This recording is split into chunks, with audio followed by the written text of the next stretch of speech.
Assalamualaikum warahmatullahi wabarakatuh.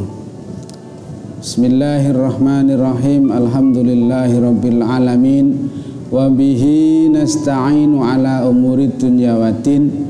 Wassalatu wassalamu ala asyrafil anbiya'i wal mursalin wa ala alihi wa ashabihi wa man tabi'ahum bi ihsanin ila yaumiddin. Amma ba'du. Hadirin jamaah rahimakumullah, rasa syukur kita panjatkan kehadirat Allah Subhanahu wa ta'ala yang telah memberikan kenikmatan kepada kita berupa agama Islam.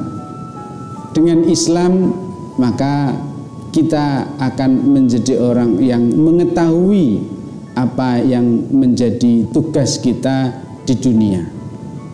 Dengan Islam kita ditunjukkan bahwa tugas kita dalam hidup ini adalah untuk mengabdi kepada Allah Subhanahu wa ta'ala, sehingga seluruh hal, baik itu berupa amal perbuatan, harta kekayaan yang kita miliki, keluarga yang kita bentuk, dan yang lain sebagainya, itu hendaknya didedikasikan dalam rangka pengabdian kepada Allah Subhanahu wa ta'ala.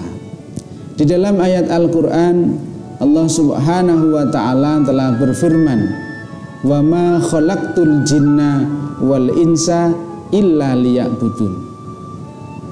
Dan tidaklah aku jadikan jin dan manusia kecuali untuk menyembah kepadaku.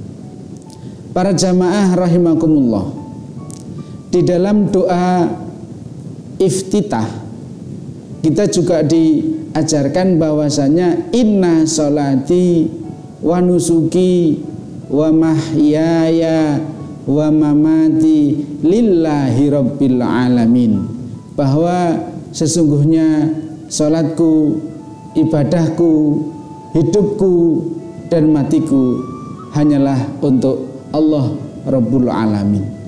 Karenanya hadirin rahimakumullah, hendaknya kita dengan kenikmatan yang telah diberikan oleh Allah berupa Islam, maka jangan sampai hidup yang kita jalankan ini, hidup yang kita jalani ini hanya dalam rangka untuk meraih kesenangan-kesenangan yang sifatnya duniawiyah, entah itu berupa harta, entah itu berupa jabatan atau yang lainnya.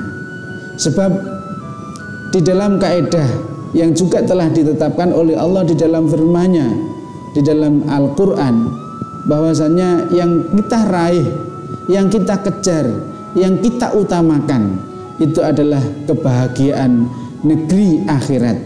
Sedangkan di dunia ini ketika kita diberikan oleh Allah Subhanahu wa ta'ala bagian, ya itu kita nikmati. Wabtaghi fima atakallah darul akhirah wala tansa nasibaka minad dunya. Dan raihlah kebahagiaan negeri akhirat dan janganlah kamu lupakan bagianmu di dunia. Memang kadang-kadang di dunia ada yang diberi bagian oleh Allah dengan bagian yang banyak, maka disitulah yang telah diberikan bagian yang banyak hendaknya memiliki rasa syukur atas apa yang telah dikaruniakan oleh Allah kepadanya. Sementara yang diuji oleh Allah dengan bagian yang sedikit atau bahkan kekurangan, Allah memerintahkan agar kita itu memiliki kesabaran dalam menghadapi ujian seperti itu.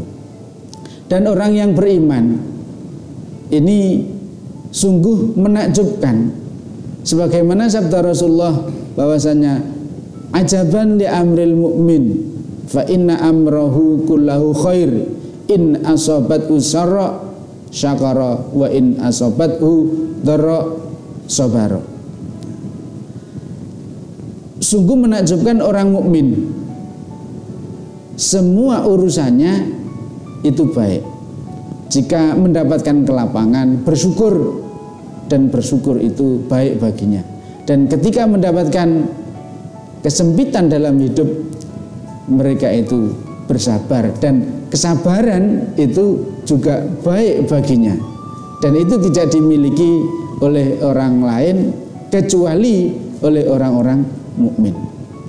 Hadirin rahimakumullah, karena itu kita harus senantiasa berusaha untuk menetapkan di dalam hati kita perbaikan-perbaikan tekad, perbaikan-perbaikan niat dalam menjalani hidup ini semata-mata untuk mengabdi kepada Allah Subhanahu wa ta'ala. Ilmu kita dedikasikan untuk mengabdi kepada Allah. Harta yang telah diberikan oleh Allah kita dedikasikan untuk mengabdi kepada Allah. Dan juga keluarga serta yang lainnya juga kita gunakan untuk pengabdian kita kepada Allah Subhanahu wa ta'ala. Dengan begitu insya Allah kita masuk ke dalam golongan orang-orang yang dicintai dan diridhai oleh Allah Subhanahu wa ta'ala. Sekian, wassalamualaikum warahmatullahi wabarakatuh.